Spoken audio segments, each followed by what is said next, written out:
She is a warrior. She is a fighter. She is a lady that has inspired thousands and millions of ladies out there. She is self motivated. She is inspired. And she is a great leader. It's the little things that we do that create a difference.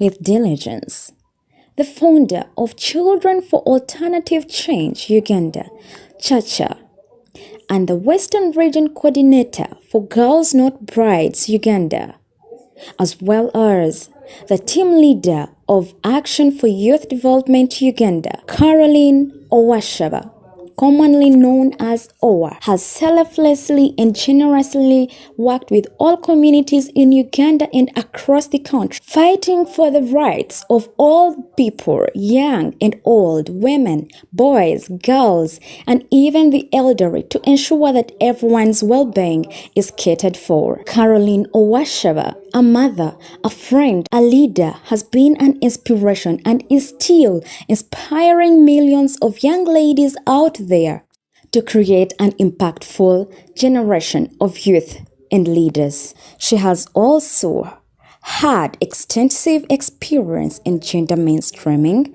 community development, climate change, organization, mobilization, guidance and counseling, and management of HIV and AIDS. Having served with generosity, honesty, and diligence, Caroline Owashaba, her remarkable reputation has been appreciated at different levels and by different organizations.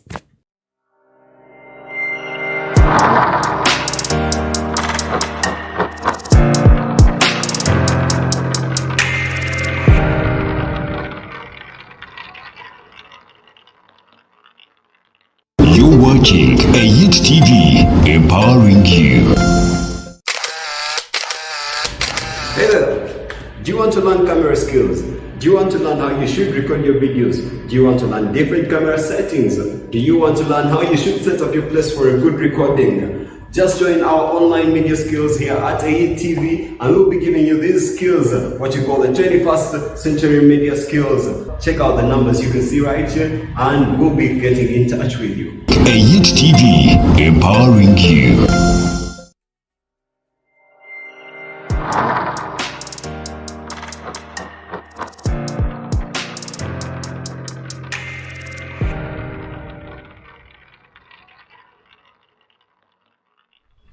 She is the team leader for Action for Youth Development Uganda, and her reputation is exceedingly amazing and magnificent. What should I say and what should I leave out?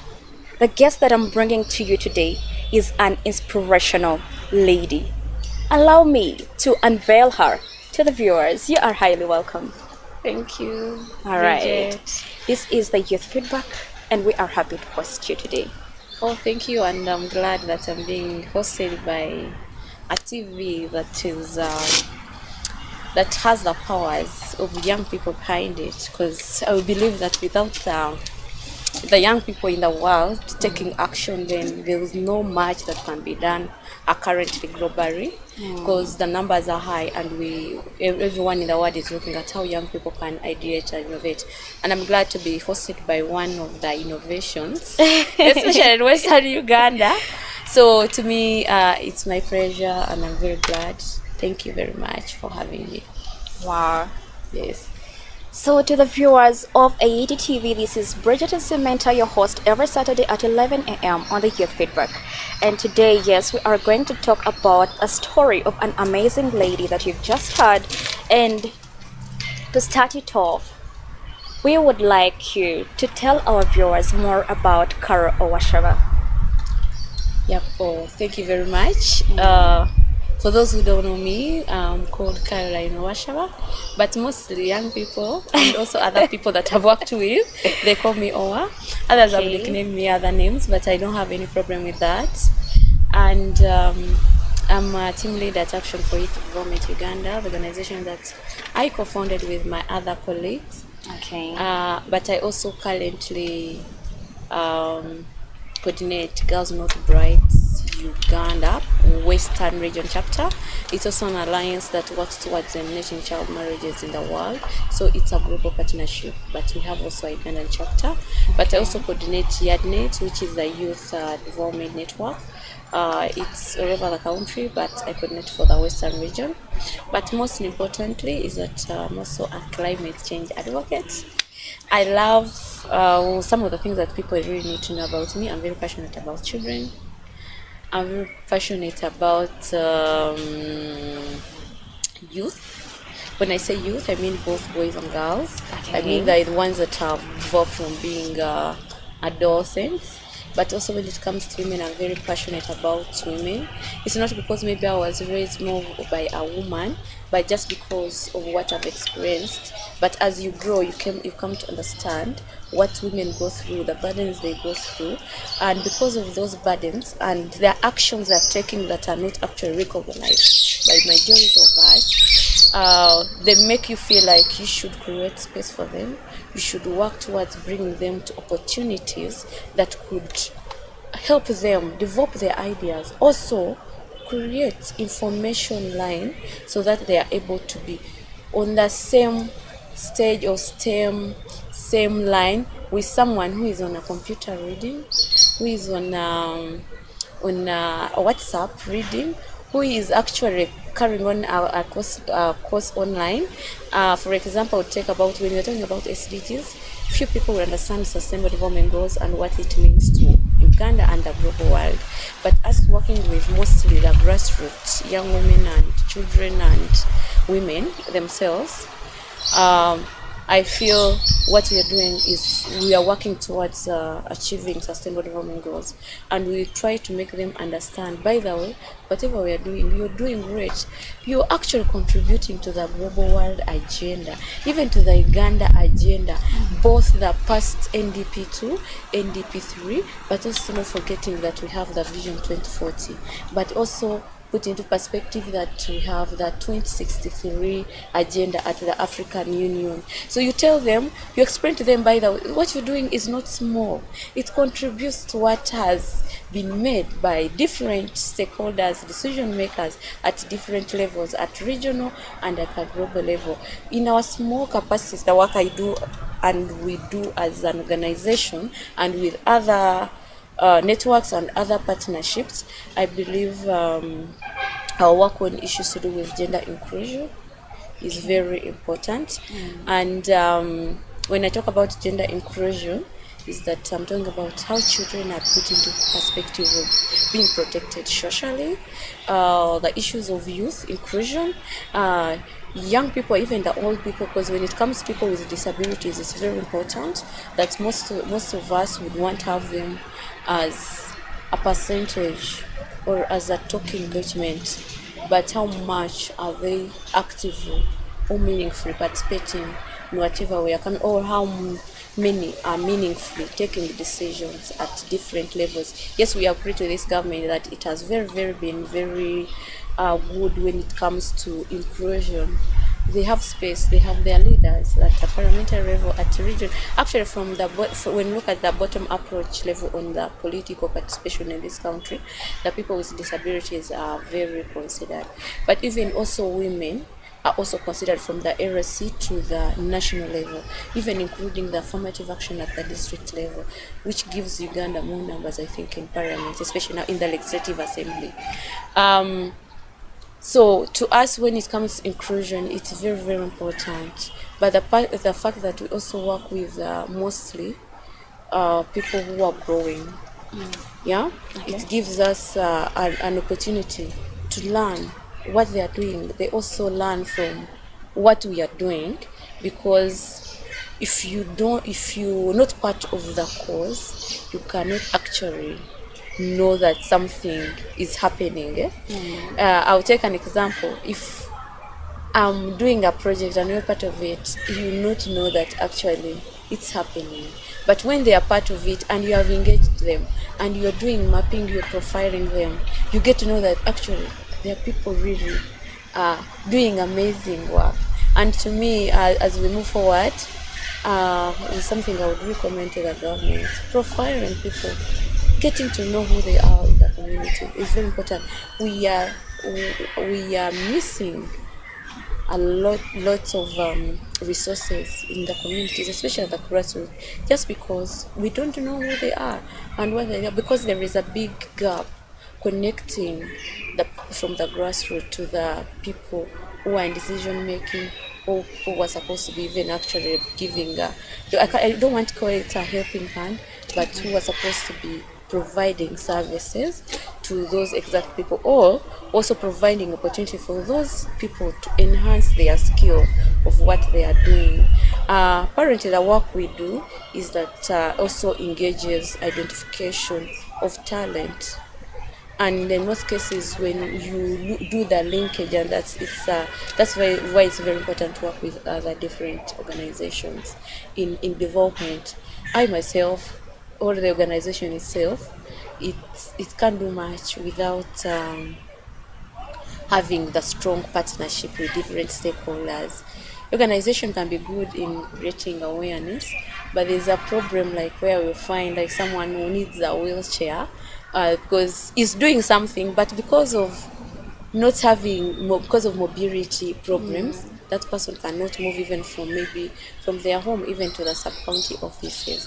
The moment you help them at least access the wheelchair, then they are able to actually get to that offices, and that's what we have been doing. Like you create linkages with different organizations so that they are able to provide some of these services.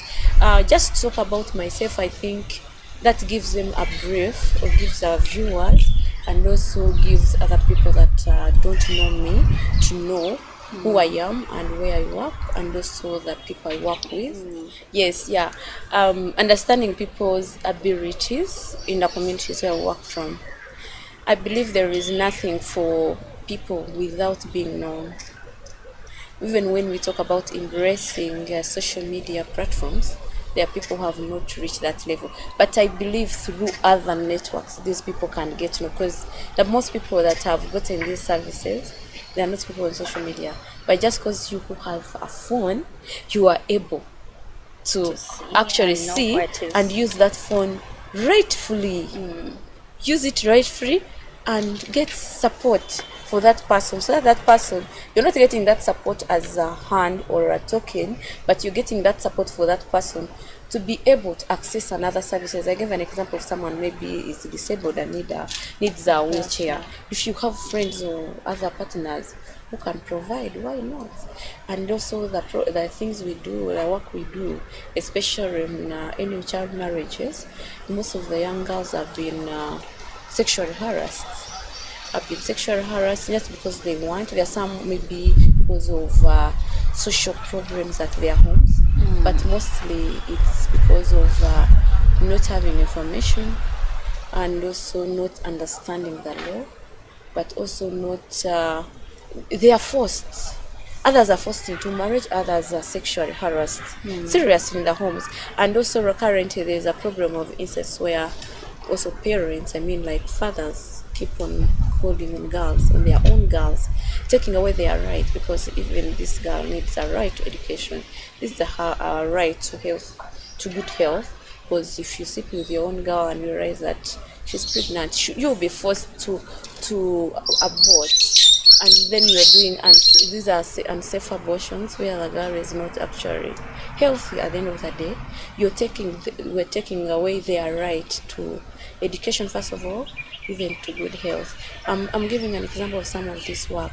So at the end of the day, we need a legal support. In our space, we don't have lawyers, but at the end of the day, because of the strong partnership, different networks, you get a lawyer, someone to provide pro bono, and you get services and you provide justice to these families. Yeah. Okay. Oh, that is kind of a very long description, but that is very very long. interesting. Yes, yes, Yes. First things first, girls not brides. We have seen this for some good time, but then there is someone who has just seen it somewhere, but they do not know what it is all about. People, like Africans, they do not get into the detail of something. But you will go somewhere and you see someone maybe putting on a t-shirt, Girls Not Brides. I think it was in 2017. That's when I saw something like First Things First, Girls Not Brides. And by then I was still in secondary. But then wanted you to tell us about this. Oh, Yes. okay. Thank you very much. Girls Not Brides. It's a global alliance. It's called Girls Not Brides Uganda Alliance. At the global level, it's Girls Not Brides Global Alliance. We abbreviate it as GNBU at the country level here. It's a global alliance, a global partnership that brings different organizations and individuals who are working towards eliminating child marriages in the world. We are all aware that we continue to have child mothers. We continue to see girls being forced to get married, not because they want, just because of some conditions and other associated problems. Maybe they are sexually harassed and your parents say you have gone there, just go and get married. Others because of problems. We have seen cases here in Uganda, especially in the lockdown, where parents say you need to get married. You need to get married because you getting married, it will help even your brothers to get money to go to school. But remember, a girl child has an equal right to as a boy child. We have seen situations just here in Isingiro where some families, because we're carrying out a project, where some families are forcing girls to take gift to fasten their growth, to fasten just to be fat, so that you appear to be old, but when in actual sense you're very young. So when you talk about girls not brides, it means that a child can't a child is not a bride. Yeah, a child is not a bride. Omurenyankore omushitumugore. So funeze empangare zakure zarenze, according to the Ugandan law, any person below 18 years is a child.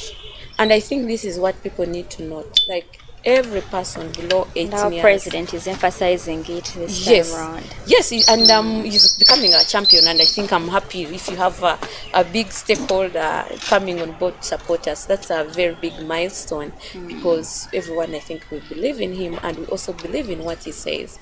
Yeah. So you can imagine if people don't understand that a child who is below 18 years, and we have had cases where a minor has impregnated a minor. And you all know that, like in Western Uganda, the remand home is in Fort Portal. So imagine you have to take a boy child to Fort Portal. So these are some of the needs that we call upon the government to work on, like have a remand home here. Yes, I've seen proposals, but it's not yet in action. So we cannot consider something that has not started. But it's something that we take seriously for us who advocate through Girls Not Brides, and we work towards eliminating child marriages. And these are some of the things, that social cultural practices that are being practiced and put on our girls. I feel we all have to come up and speak up without shame against some of these practices against our children. Today it is your neighbor's child going through it until it comes to you. Yesterday, I'll give an example. Yesterday I was listening to a voice of one of the boys that were trying to go to Integra and stay there, and the parent was like, "Oh my God, these things are so hard. We usually see someone is being kidnapped until it comes to your house." It's the same thing. Yeah, it's the same thing. When your neighbor's child has been arrested, keep quiet. Even when your child is kidnapped or he has been harassed or forced to marriage, other people will keep quiet. So it's now the time that we collectively come together and speak up against these injustices against our children. And again, I think for this, we'd call upon the education, the school setting institutions to be very key, because teachers play a key role in ensuring girls to stay in school, ensuring the girls, they do a lot of monitoring. And remember, children stay in school more than they stay at home. then the religious leaders, they have free platforms. No one ever tells people come to church. I've never seen where they put announcement. It is Sunday today, come.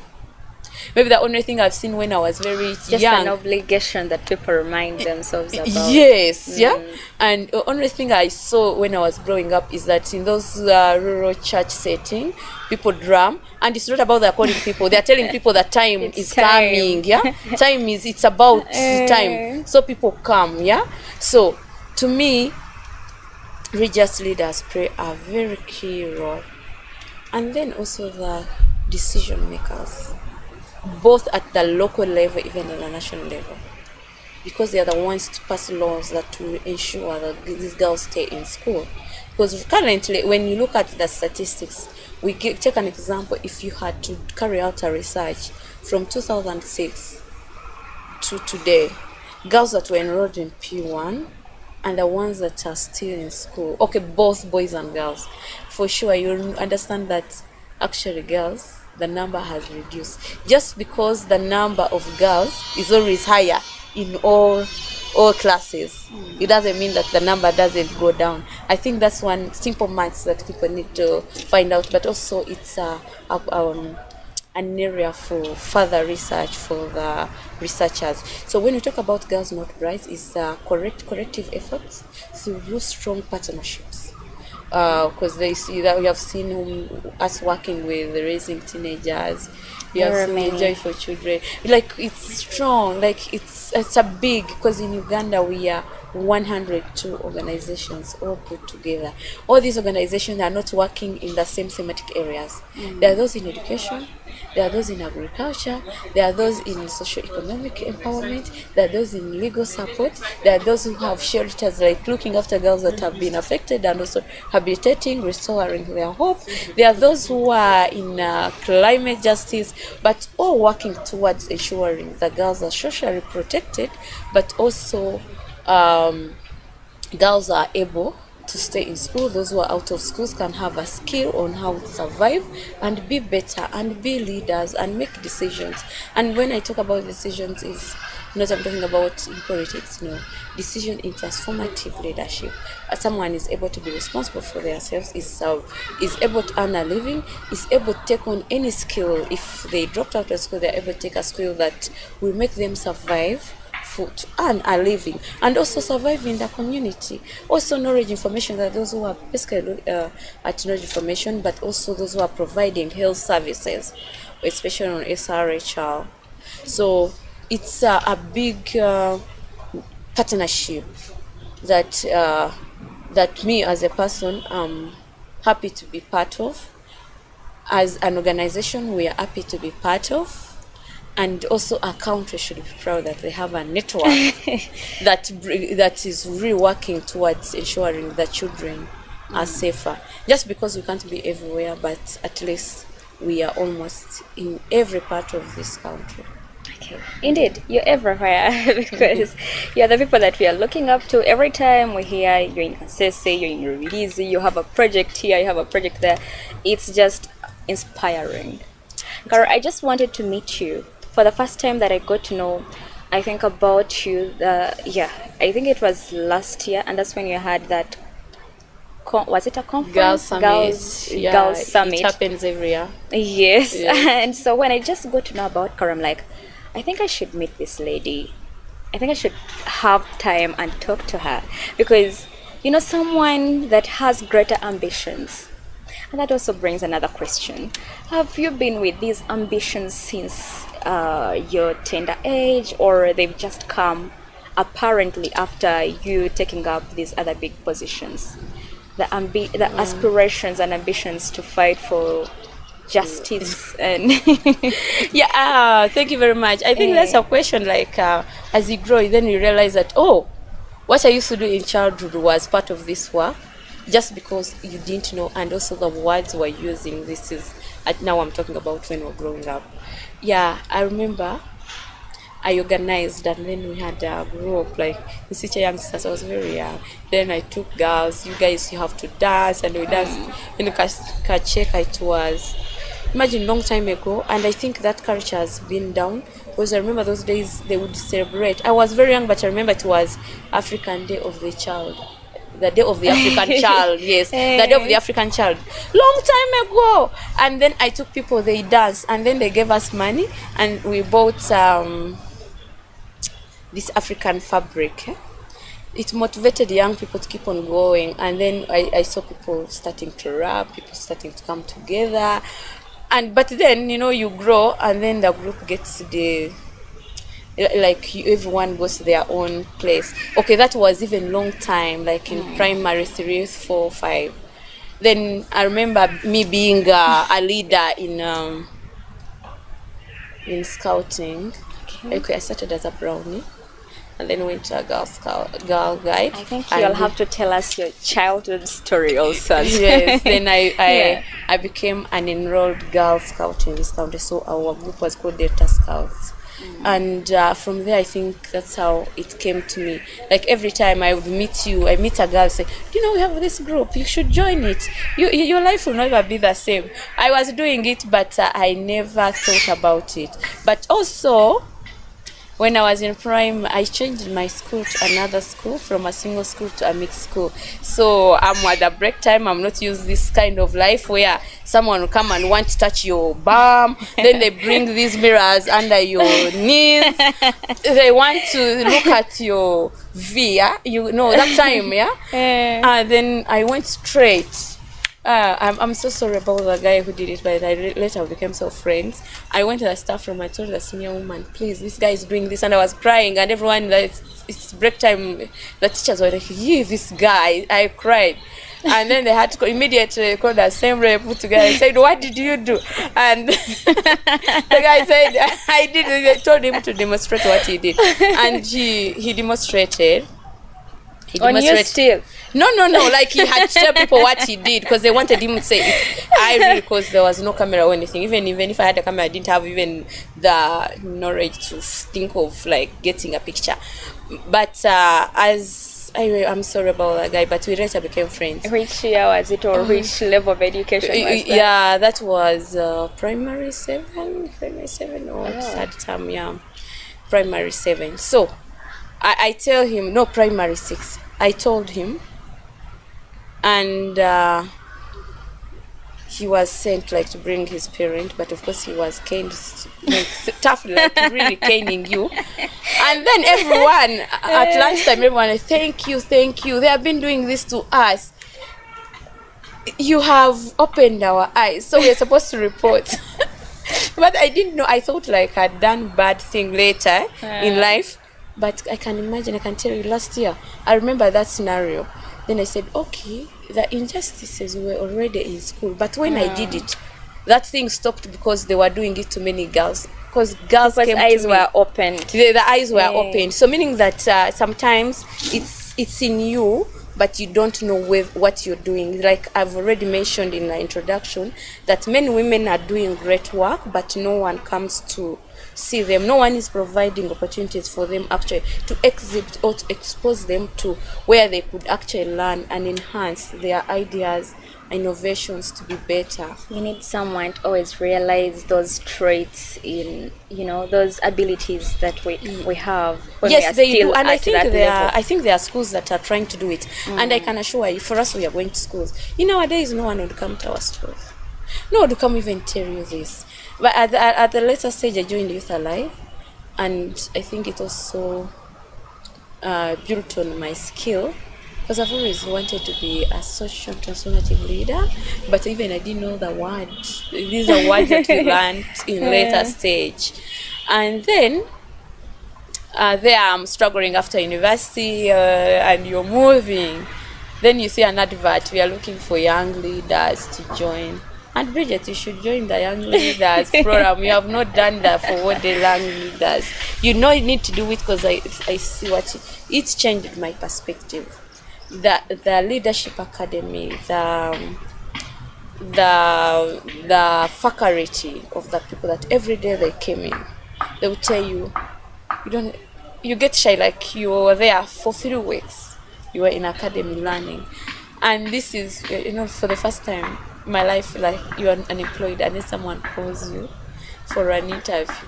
You find breakfast, you're treated as a woman. And you're like, okay, this is good.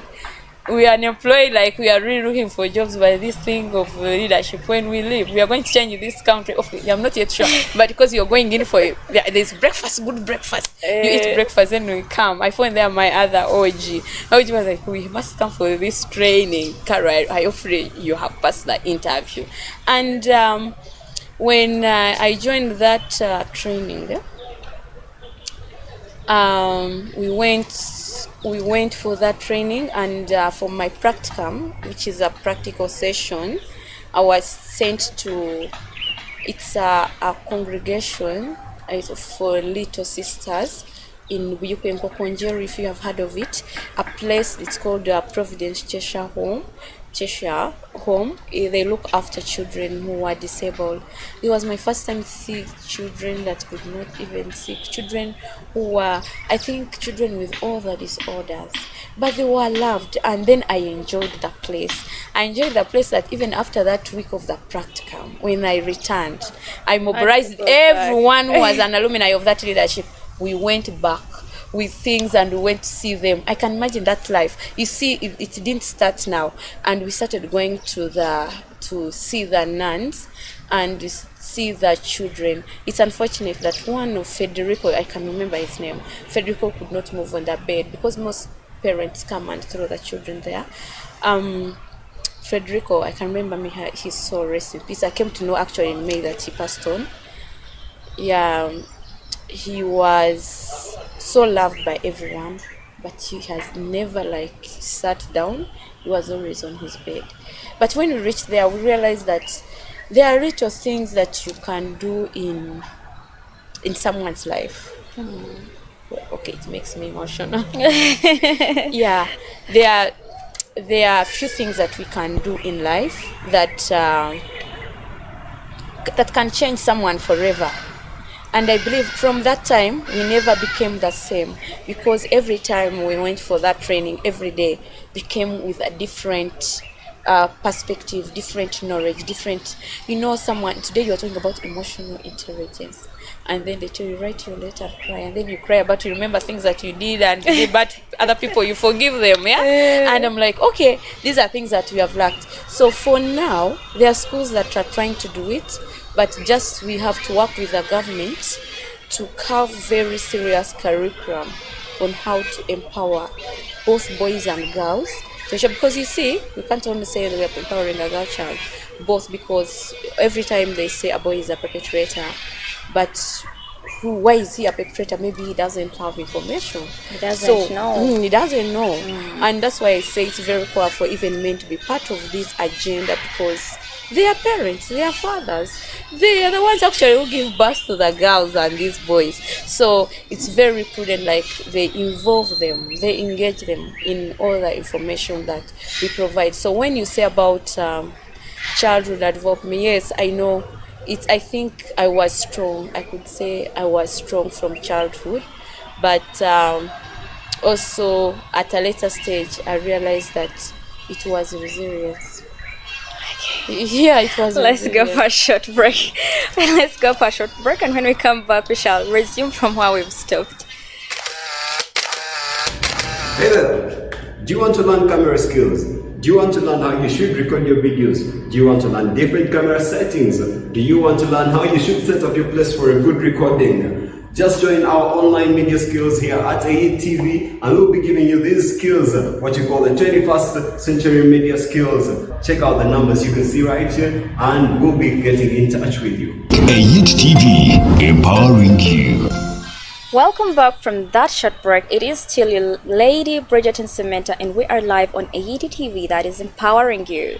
Still with Carol Owashaba, the team leader. I will say that it's the small things, it's the little things that we do that make a difference. Yeah, that is from her, and true. I believe in that. It's the little things that we do that make a difference. So, Carol, we have heard your story, but then it has been so straight, it has been so smooth, it has been so, enjoyable. Could you have some challenges as an individual, as a lady, as a mother, as a team leader?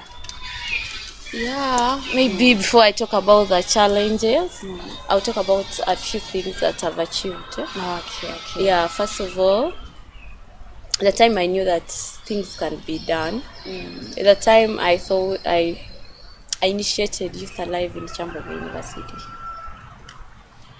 I initiated it, and then I had a workshop, and I was like, okay, this is that can be done. And then after I already talked about the 4-day training that changed me, and then I came out, I thought like I would change Uganda, but it is impossible. Those are things you think when you come from somewhere and the zero is so high, you become so ambitious. That's when we started Action for Youth Development Uganda. That's an achievement, having an organization in operation. When did you but start also having Chacha. And importance of having Chacha is that I've been able to train active citizens through British Council partnership. British Council partnership in this country, and that's how Chacha was developed. Active citizens looked at mutual understanding, and that mutual understanding also looks at, if you understand people, then you understand the resources available and people around you. And when we started Chacha, started it as Children for Alternative Change, with the aim of having a group of children that are able to solve issues around themselves, socially protect themselves. And I believe all the people, that young children and mothers that were part of it, they have been, even in their small earnings, they have been able to understand the essence of education and having their children go back to school. To me, that's a very challenge. Even when they go to wherever school they go to me, that's a big challenge, that big achievement. And then we are able, through Chacha, we're able to have it started as a social enterprise. Is it under Action for Youth Yes, Development? it adds various, but now it's going into a company because it's more of a bringing income.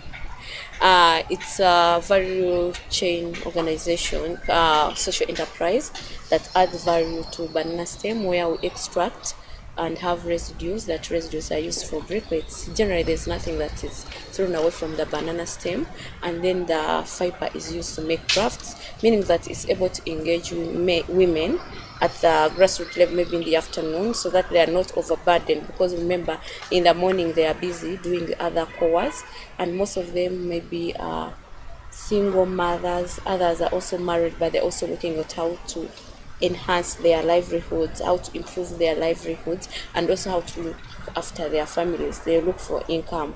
So that's one of the achievements, but also because of the work I've been doing about girls, because we started Girls to Office. We have done a lot of girls and women. I was able to be awarded by She Decides. I saw it. Yes, She Decides, and then also I was awarded, it's very interesting, a global award. Yes, a global award called Women Creating Change in the Rural Setting. It's a UN setting, but based in Geneva, and that was 2016. But to me, I became so excited. So every year they say me, our hero is here, I was like, oh, I'm here. This is a backup setup. But also, I've also been recognized and awarded by Network for Active Citizens, both here and UK. So to me, that gives me hope that we can create change. We can create change that we want. But also in climate change, I was also awarded. But when it comes to challenge, everything comes with challenges. All the work we do is based on philanthropy. Like most of the people that have supported me are not people like are really strong funders. These are individuals or companies that you go to. So to me, I would just give a shout out to all those people that are really supporting other people to create a change. Yes, especially the private sector, also individuals. We have very many individuals.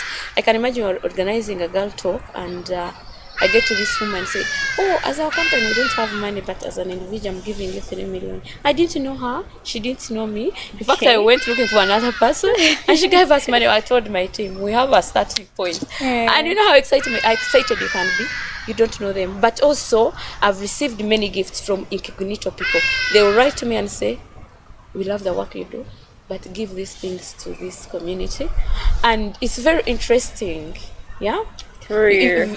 Yes, Yeah, they through do. you, Yes, go you to give. community and Yes, give. I can assure you, I have many people. Even people appreciate me sending me gifts and they don't say their names. It's very interesting, and I'm like, you people say your names. I would want to sing, and you never see. Yeah, because they send people deliveries. So that's how the work can be also interesting. People appreciate you of what you're doing, but also this comes with a challenge, especially issues to do with emotional support. Like a woman has been battered by the husband.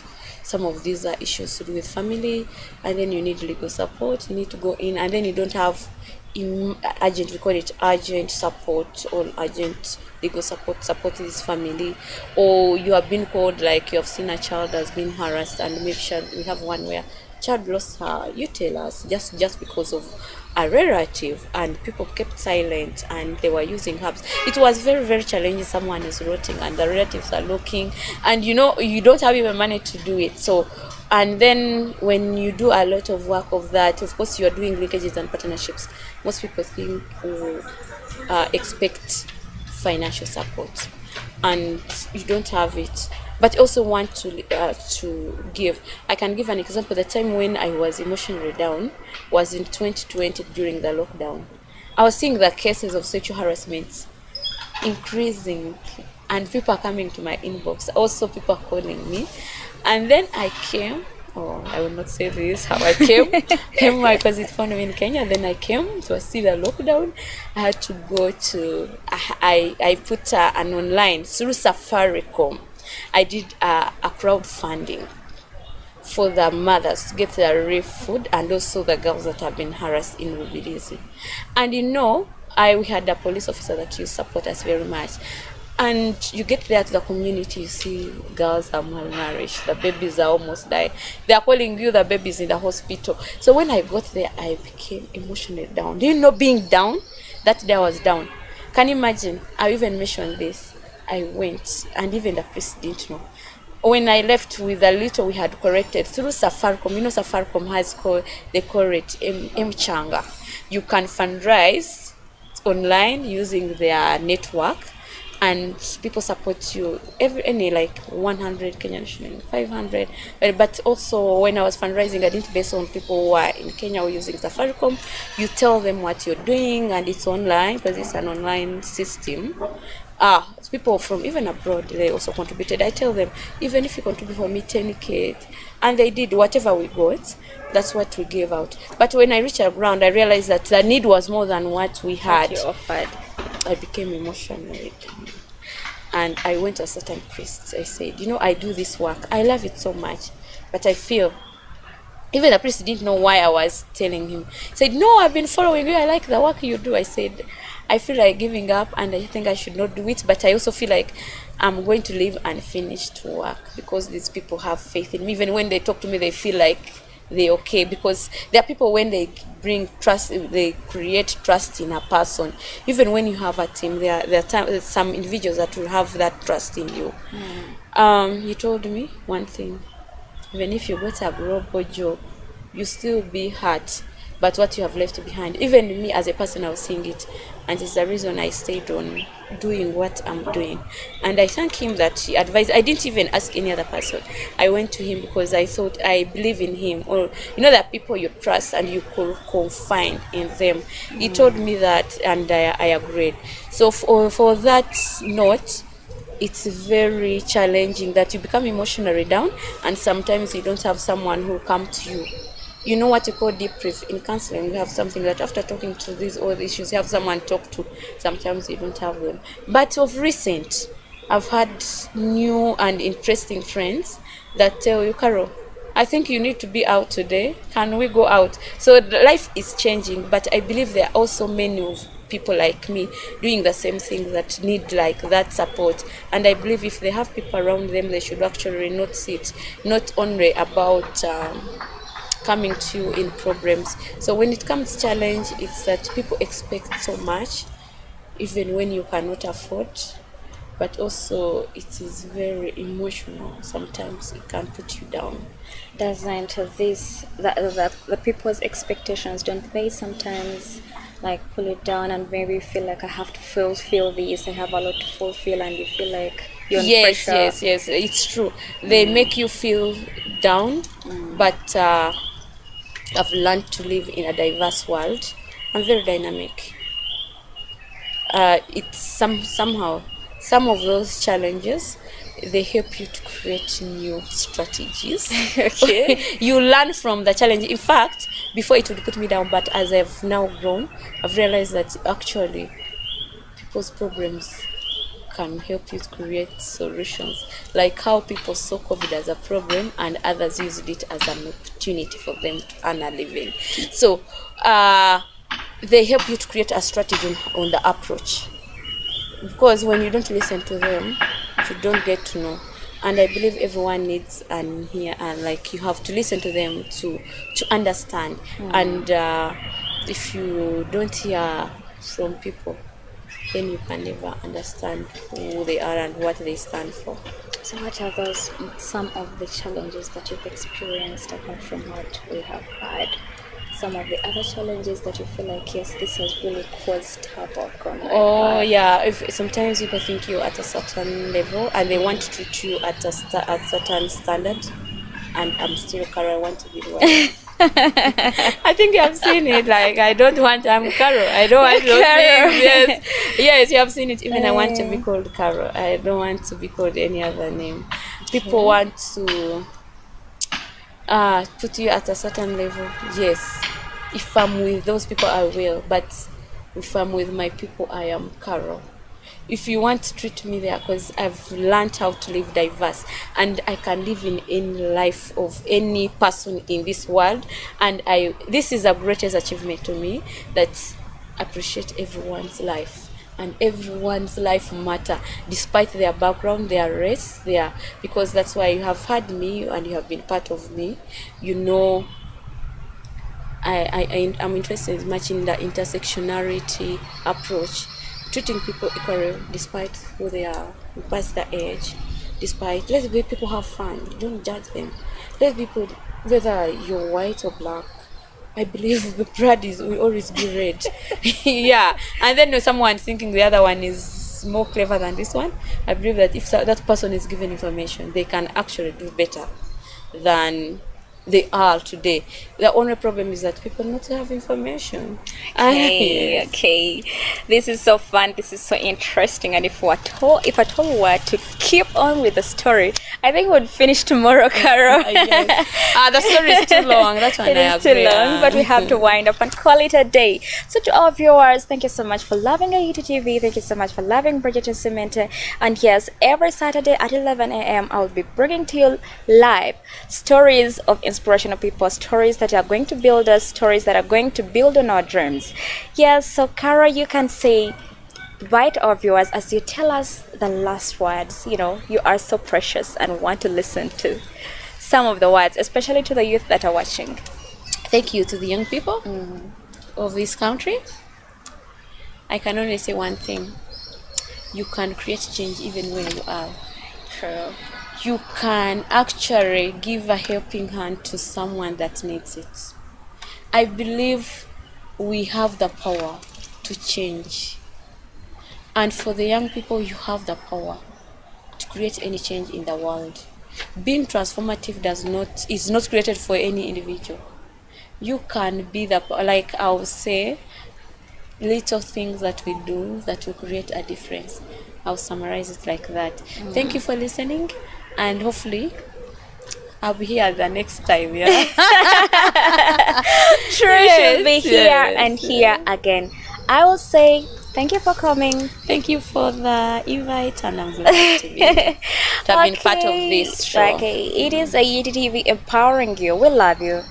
Bye-bye. Bye.